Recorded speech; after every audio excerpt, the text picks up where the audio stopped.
तो चलो भाई, आज हम लोग एक नए पार्ट के साथ एनपीओ को आगे कंटिन्यू करते हैं। पिछले 4 पार्ट्स में आप लोगों ने उम्मीद करता हूँ देख लिए होंगे। नहीं देखा तो डिस्क्रिप्शन में लिंक है, वहां पर से जाके देख सकते हो, या फिर आई बटन में आपको अकाउंट्स नाम का दिखाई दे रहा होगा प्लेलिस्ट। आप प्लेलिस्ट फॉलो कर करके इस वीडियो पर आ सकते हो। तो चलो भाई, बिना टाइम वेस्ट किए इस पार्ट में देखते हैं कि हम लोगों को क्या करना है। Income expenditure account, reception payment account कैसे डील करना है, किस क्वेश्चन को कैसे बनाना है। चलो देखते हैं इस पार्ट में। Let's start. तो सबसे पहले हम लोग रिसिप्ट्स एंड पेमेंट अकाउंट देखते हैं। देखो यार, बोर्ड में 6 नंबर का क्वेश्चन आता है, इनकम एंड एक्सपेंडिचर अकाउंट बनाना रहता है और बैलेंस शीट बनानी रहती है। उसमें रिसिप्ट्स एंड पेमेंट्स अकाउंट दिया हुआ रहता है। रिसिप्ट्स एंड पेमेंट्स अकाउंट होता क्या है? जैसे हम लोगों ने क्लास 11 में पढ़ा था कि कैश बुक हम लोगों ने पढ़ा था। ये कैश बुक की तरह ही है कि इसमें जो भी रेवेन्यू नेचर के आइटम होंगे, revenue nature plus capital nature के जो भी आइटम्स होंगे, उन सारे रिकॉर्ड किए जाएंगे। अब रेवेन्यू नेचर और कैपिटल नेचर क्या होता है?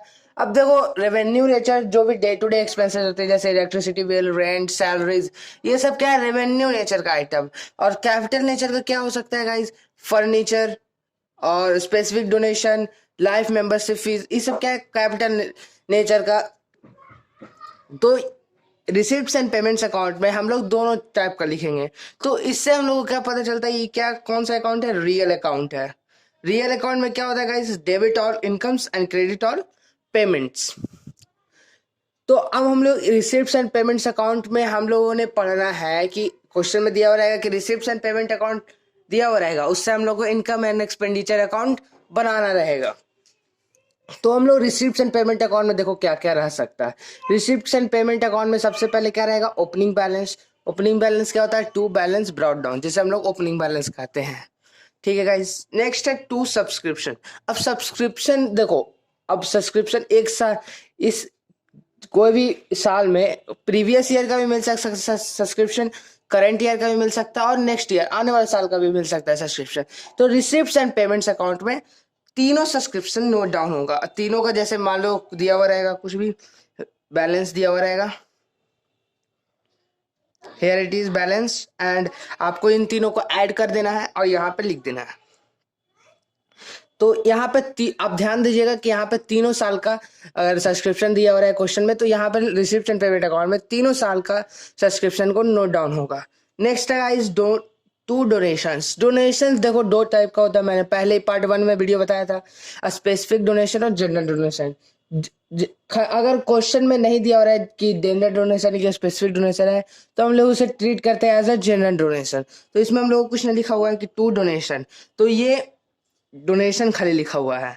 तो ये जो है वो इनकम एंड एक्सपेंडिचर अकाउंट में जाएगा, इनकम के साइड। उसी की तरह से अगर हम लोग आगे बढ़ते हैं तो टू स्पेसिफिक डोनेशन। अब स्पेसिफिक डोनेशन हम लोग को पता है कि एनपीओ के लिए क्या है? एक लायबिलिटी है जो स्पेसिफिक पर्पस के लिए दिया जाता है डोनेशन। जैसे बिल्डिंग हो गया, बिल्डिंग फंड हो गया, मैच फंड हो गया, ये सब क्या स्पेसिफिक फंड है। तो ये बैलेंस शीट में जाएगा, ये इनकम एंड एक्सपेंडिचर अकाउंट में नहीं जाएगा। नेक्स्ट है गाइस टू रेंट रिसीव। हम लोगों ने क्या किया है? रेंट को रिसीव किया है। अब रिसीव किया तो ये तो डे टू डे इनकम ही हुआ, तो इसे भी हम लोग इनकम एंड एक्सपेंडिचर अकाउंट में लिखते हैं। नेक्स्ट है गाइस टू इंटरेस्ट रिसीव। इस ये भी वही वाला बात है, इंटरेस्ट रिसीव हम लोगों ने किया है, तो इसे भी हम लोग इनकम इनसाइड देखेंगे इनकम एंड एक्सपेंडिचर अकाउंट में। नेक्स्ट है guys to life membership fees. हाँ, this is important. To life membership fees. अब लाइफ मेंबरशिप फीस जो है वो एनपीओ के लिए क्या होता है? एक लायबिलिटी होती है। तो इसे हम लोग इनकम एंड एक्सपेंडिचर अकाउंट में नहीं दिखाएंगे, इसे हम लोग कहाँ दिखाएंगे? बैलेंस शीट में, लायबिलिटी के साइड। तो उम्मीद है गाइस आपको रिसिप्ट साइड पूरा समझ में आ गया होगा। आगे बढ़ते हैं हम लोग पेमेंट के साइड। पेमेंट साइड में क्या है? By salaries. Salaries day to day expenses का खर्चा है, मंथ में, क्वार्टर में, साल में, सब डे टू डे खर्चे हैं। तो इसे हम लोग इनकम के एक्सपेंडिचर के साइड दिखाएंगे, इनकम एंड एक्सपेंडिचर अकाउंट में। इनकम के एक्सपेंडिचर का कौन सा साइड होता है? Debit side.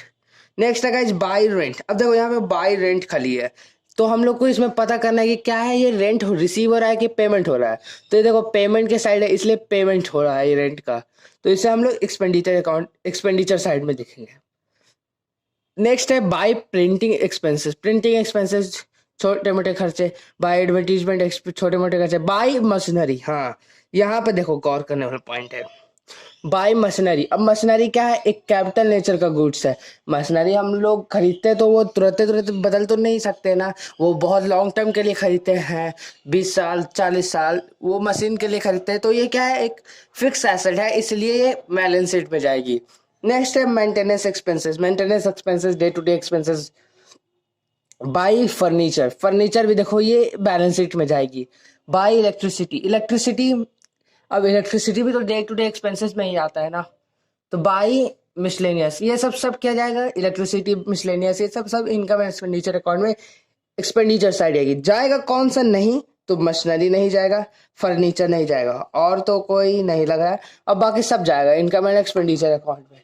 तो उम्मीद है गाइज आपको रिसिप्ट्स एंड पेमेंट अकाउंट में समझ में आ गया होगा। क्वेश्चन भी कुछ इसी तरह से रहता है, क्वेश्चन हम लोग नेक्स्ट पार्ट में देखेंगे, अभी हम लोग इसे बस समझते हैं। अब हम लोग को क्या करना है कि रिसिप्ट्स एंड पेमेंट अकाउंट को खाली करना है। जैसे मान लीजिए आपको यही क्वेश्चन दिया हुआ ही है, अब हम लोग को क्या करना है, इसको खाली करना है। तो हम लोग खाली कैसे करेंगे, सबसे पहले हम लोग इनकम एंड एक्सपेंडिचर अकाउंट बनाएंगे। अब इसको बनाने का देखो मेरे पास, देखो हम मैं बोल नहीं रहा हूँ कि याद कर लो, लेकिन समझ लेना। देखो इस साइड रिसीव्स था पूरा, इस साइड पेमेंट था।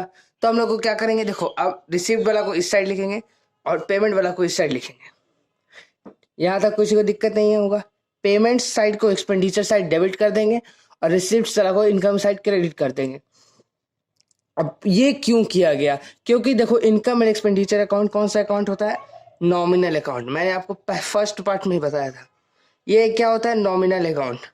अब नॉमिनल अकाउंट क्या कहते हैं कि guys, expense all debit and income all credit, मतलब जो भी खर्चा हो रहा है उसे डेबिट करो और जो भी गेन्स हो रहे हैं उसे क्रेडिट करो।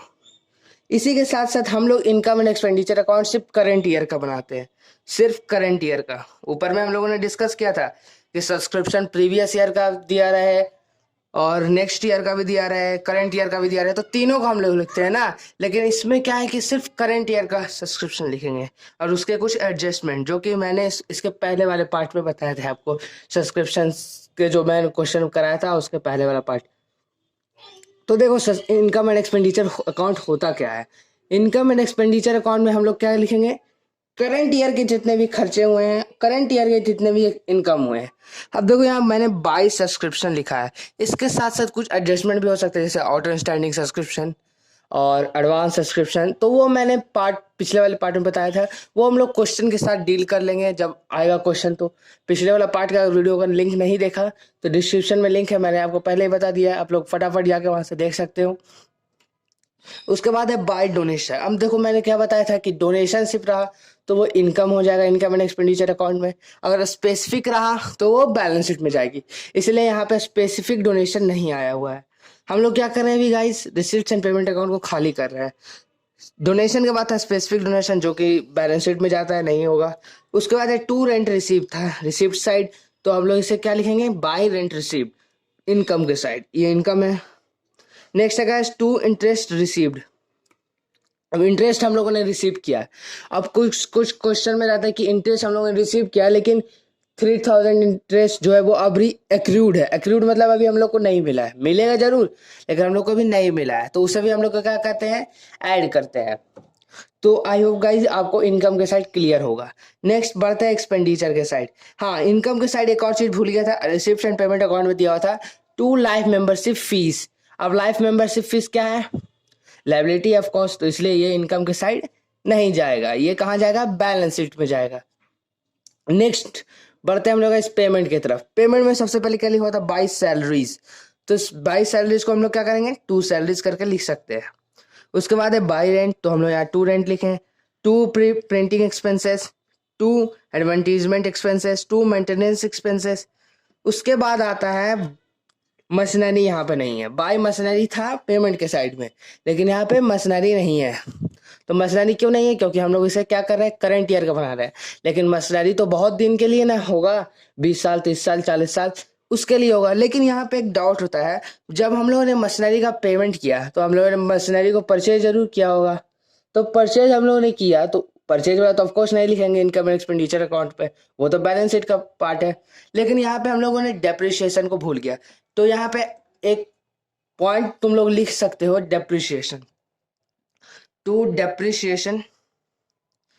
डेप्रिसिएशन ऑन कुछ भी हो सकता है, मशीनरी हो गया और फर्नीचर हो गया। तो एक साल का कितना डेप्रिसिएशन हुआ वो हम लोग एक्सपेंडिचर साइड में लिखेंगे, इनकम एंड एक्सपेंडिचर अकाउंट में। क्लियर है। नेक्स्ट है गाइस बाई मेंटेनेंस एक्सपेंसेस, वो तो एक्सपेंसेस होगा एक्सपेंडिचर के साइड। नेक्स्ट है बाई फर्नीचर। अब फर्नीचर यहाँ पे क्यों नहीं आया, क्योंकि ये कैपिटल नेचर का है, गुड्स है, कैपिटल नेचर का गुड्स है, इसलिए बैलेंस शीट में जाएगा। लेकिन अगर फर्नीचर पर कोई डिप्रिसिएशन लगेगा, क्वेश्चन में दिया रहेगा 6% per month per annum depreciation, तो उसे हम लोग डिप्रिसिएशन को निकाल करके यहाँ पर लिख सकते हैं डिप्रिसिएशन में, टू डिप्रिसिएशन और फर्नीचर करके। नेक्स्ट है गाइस बाय इलेक्ट्रिसिटी, तो यहाँ पे टू इलेक्ट्रिसिटी करके लिख सकते हैं, हम लोग को सबको पता है। तो ये था मेरा एक छोटा सा वीडियो जो कि कॉन्सेप्ट को क्लियर करता है, इनकम एंड एक्सपेंडिचर अकाउंट और receipt and payment account. I hope guys आपको पता चल गया होगा कि क्वेश्चन को कैसे डील करना है। मिलेंगे हम लोग जल्द ही नेक्स्ट पार्ट में। अब तो वीडियोस रेगुलर आते ही रहेंगे, मेरे ख्याल से जब भी टाइम मिलेगा तो मैं वीडियोस बना दिया करूंगा, क्योंकि एग्जाम अब बहुत नज़दीक है। आज मार्च हो ही गया है, अप्रैल बस बाकी है, अप्रैल और मई में तो एग्जाम स्टार्ट है। तो आई होप गाइज आपको ये पूरा वीडियो का कंसेप्ट समझ में आ गया होगा, कैसे क्वेश्चन को डील करना है। तो ये क्वेश्चन जो है वो 6 मार्क्स का आ सकता है बोर्ड में, 6 या 5 मार्क्स का। तो इससे हम लोग को कैसे 6 या 5 मार्क्स को चुटकियों में लेना है, इस वीडियो में हम लोगों ने जाना। तो अब आई होप गाइस आपको पसंद आएगा वीडियो पसंद आया तो लाइक कर दीजिएगा और सबके साथ शेयर कर दीजिएगा। Thank you for watching this video.